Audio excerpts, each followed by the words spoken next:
The School of Rock, yeah! And that is as close as I'm gonna get to the same level of energy that Jack Black brings to this movie. Every now and then, there is a film that is paired with the perfect actor. It shoots their fame into the stratosphere, and it basically comes to define the rest of their life. Much like Jim Carrey with Ace Ventura, School of Rock is that film for Jack Black. It's almost kind of like Johnny Fontaine from The Godfather when he says, "This role is just perfect for me. I wouldn't even have to act. All I'd have to do is be myself." That's basically all Jack Black is doing here. He's just being himself. He's just being that awesome, lovable, goofy, hard rock star that he is. Not only in this movie, but in real life. I bet when they offered the script to him, he was like, "Oh, nice.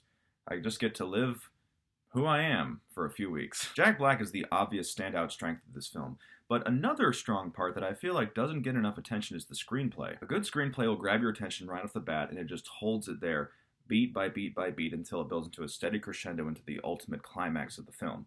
And I feel like The School of Rock, despite its shortcomings, does do that. The very opening shot grabs your attention because not only is it a tracking shot, so you feel like you're actually entering this world of rock, but it has a very creative way of displaying the opening credits through rock and roll posters as opposed to just the typical display that most movies do. Screenplay never wastes any dialogue. It never wastes a moment of your time, and I feel like it just doesn't get enough appreciation for that. Jack Black, rightfully so, gets all the attention, but I feel like more attention should be paid to those that wrote it. From the opening scene to the last, Jack Black demands your attention with a perfect fusion of his personality and his role. And come to think of it, a lot of characters in this movie, their personality fits their role exactly. I mean, Sarah Silverman is one of the most annoying actors working today. And our hero is down on his luck, and he really needs some money. He needs to be rolling in the Benjamins so that he can pay his rent. He comes up with a brilliant scheme to do this in the sense that his friend and former rock star, Ned is his name, is a substitute teacher, or a temp, as he so gently puts it. One day he gets a call from the principal, played by Joan Cusack, another actress whose personality perfectly fits the character, and he decides to impersonate Ned and get the gig. Now, I think that I have a right to comment on the scene where he actually steps into the school and begins his job because, full disclosure, I was actually a substitute teacher for a semester. I'm not usually one to take a movie and compare it to real life and say, like, "Oh, that's not realistic, blah, blah, blah," because, I mean, it's a movie. It's not supposed to be realistic. It's a fantasy. It's not real life. But at the same time, having actually worked in the field, there are just some things that I can't help but notice that the movie depicts being blatantly wrong. First of all, there's no way that a substitute teacher would be called in for a multi-week gig and expected to start immediately. I mean, seriously, when he walks into the classroom, the kids are there. It's the start of the period. It's the start of the day, and the teacher's like, or the principal's like, "There's the curriculum. Have fun." It's like, what, is he supposed to make a lesson plan in 3 seconds? Perhaps even more ridiculous is the fact that they discuss the schedule on the way to class. Everything is so last minute. I mean, this is something that would have been sent out in an email or a phone call or whatever. And most ridiculous of all is, I don't care how elite the middle school is, there's no way that kids this age are going to sit so quietly and pay attention to a teacher and also talk in turn. Of course, if I had a substitute teacher like Jack Black when I was in middle school, I would be enthralled, so what do I know? Plus, the premise of this movie is that a guy recruits a bunch of 12-year-olds to play in a rock band, so I mean, realism kind of gets thrown out the door. The best way that I can describe the principal in this entire movie is like a groundhog with a tie. Joan Cusack just brings this perfect pent-up tension type character, nervousness to herself, like all her eye popping and the constant head shaking and the really strange and sort of off-putting blinking. Like, I've got this under control, but inside I'm a mess. I would also assume that this isn't only the movie that launched Jack Black's career, but also the career of Miranda Cosgrove. Even though she was only, I don't know how old she was when she started this movie, but you could tell. I mean, you could just tell from a very young age how exceptional she was and is as an actress. The level of realism that she's able to bring, despite some cookie-cutter line delivery, is really, really good. And it seems like she's anticipating the lines of what the next actor is going to say without making it seem like she knows them beforehand. This movie has one of the greatest rants in cinematic history, And even if you don't agree with it, you just have to admit how fun it is to watch Jack Black do his thing. But guess what? Oh no, the man ruined that too with a little thing called MTV! I definitely agree with the MTV part. So then Dewey goes up to the music class and he hears and sees how talented they are, and he decides to join a rock band. The kids all come to the class, he introduces all the instruments to them, like the cello. You tip it on the side, cello! And wow, these kids are the best sight readers in the history of mankind. I mean, if I was a teacher and I saw them sight reading so well, I'd be like, okay, you guys are done with school. We're going on tour. I love the scene where Dewey is trying to entice all the kids and like sort of pass it off as a school project. And he talks about getting into Harvard. I wish that Harvard considered being in a rock band a pliable reason to get into their college. Hello, Harvard, yo. The scene where Dewey pulls up to Summer in his van after assigning all of them positions in the band.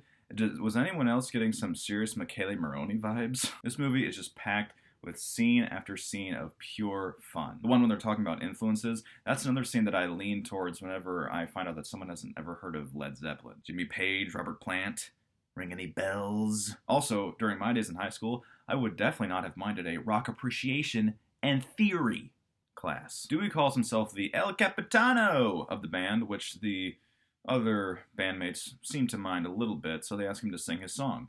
And this particular scene is a masterclass of acting and direction. I love the decision to slowly back away and not have any cuts, because it not only engages your mind with the song, but it engages you with Jack Black and his incredible energy and enthusiasm that he brings to not only this scene, but everything else. Zach's dad is a bit of a cliche. The movie literally implies that he's a bully, but I don't think it's the character's fault. The dialogue is if the screenwriter had just been thinking of some cliche that militant and really strict fathers say, and then he just wrote it down without any rewrites. Let me go on record by saying that it's not okay to discipline your kids, as long as you do so in a loving way. Perhaps if they had added a more realism to this character, it would have been more believable if the dad had said something like, look, I'm glad you have a hobby, but you need to do your homework and chores first, and then you can play guitar, okay?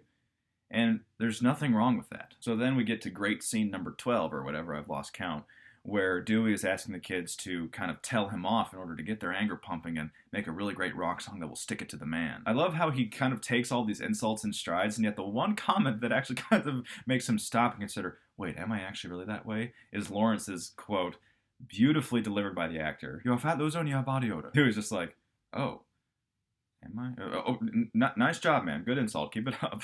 Later on, when he's eating lunch with the other staff, I think that it was only just a few months ago where I finally understood the joke, Yo-Yo Ma's cousin, Little Nepotiz. When I first saw it, I thought that Nepotiz was the name of Yo-Yo Ma's cousin, but I didn't understand or even know the word nepotism at the time. But now that I do, I was like, oh, he was just shorting the word. Okay. I will say that around the hour mark of the movie, the screenplay, despite it being so frenetic and absurdly entertaining, starts to get a little loose. To get the principal drunk so that you can take them on a field trip seems a little cheap. And it's equally cheap to fake an illness with the kids so that you can get into Battle of the Bands without even auditioning. I mean, wouldn't the supervisor become suspicious that a bunch of kids who are desperately sick, I mean, Freddie is lying on the ground, can still rock? I think movies in the early thousands were just a little simpler. It was just a simpler time. Audiences weren't as concerned with movies equaling reality. Speaking of reality, Dewey shows some amazing improvisational skills when Miss Mullins asks him to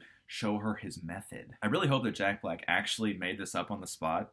That would have been a wonderful directing decision, because it just would have made the scene 10 times better. So get off your ass, let's do some math. Math, math, math, math, math. The car scene where Miss Mullins is like bearing her soul after she gets a little tipsy is so wonderful to watch, because it's a very interesting and totally polar opposite dynamic between one teacher who is just fed up with the pressure of her job and is just blasting Jack Black with all of these concerns and worries and anxieties, and he's just kind of sitting there like, well, I need to pretend to be sympathetic or else I'm going to lose my job. It's hilarious. It's a hilarious scene in a very sort of pitying way. Another questionable part of the screenplay that seems kind of cheap is that the one part of the movie where everything is ruined is when the real Ned gets a check. And then Dewey says, I told them 15 times to make it out to cash. It's like, well, if you told them 15 times, then wouldn't they do it? I mean, assuming that we live in a universe where administration can actually pay you in cash, which I think even in 2003 that was impossible.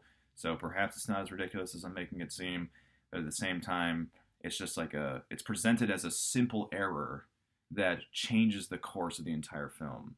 Yes, that's what happens in real life, but in a screenplay, it just seems kind of loose. Perhaps the one part of the movie that I can't defend, that I have no sympathy for, is when Dewey is at the parent-teacher conference and he says, I'm pretty sure that your kids have touched me and I've touched them. And they collectively think that he means that other thing. If you are wealthy enough and if you're smart enough to send your kids to a private elite prep school, don't you think that in the context of a parent-teacher conference, he means that they've emotionally touched him? I suppose it ultimately doesn't have much consequence to the screenplay because he just runs home to safety. And the cops don't even pursue him, which you'd think that if you had an angry mob of parents, cops would run after him.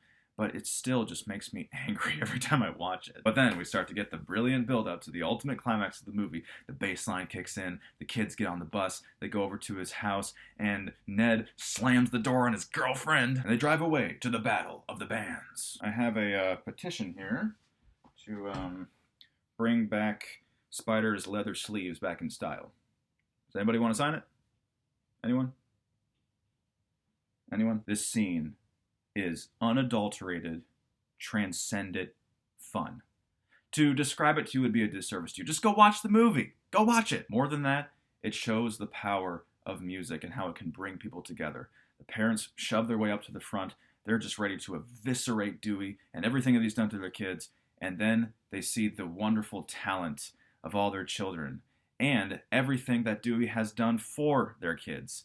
And they all come together and cheer them on. Now they buy into it. Now they let down their guard. Now they see the power of music. And it's really a beautiful thing, despite how inherently silly and comedic the movie is. And I'm actually glad that the School of Rock didn't win, because that's not what the movie's about. As Freddie pointed out, the movie is about playing the show. It's about doing the best that you can, despite your circumstances, despite the fact that you have a band full of 11 and 12-year-olds. It's about performing the best show that you can. It's about sticking it to the man.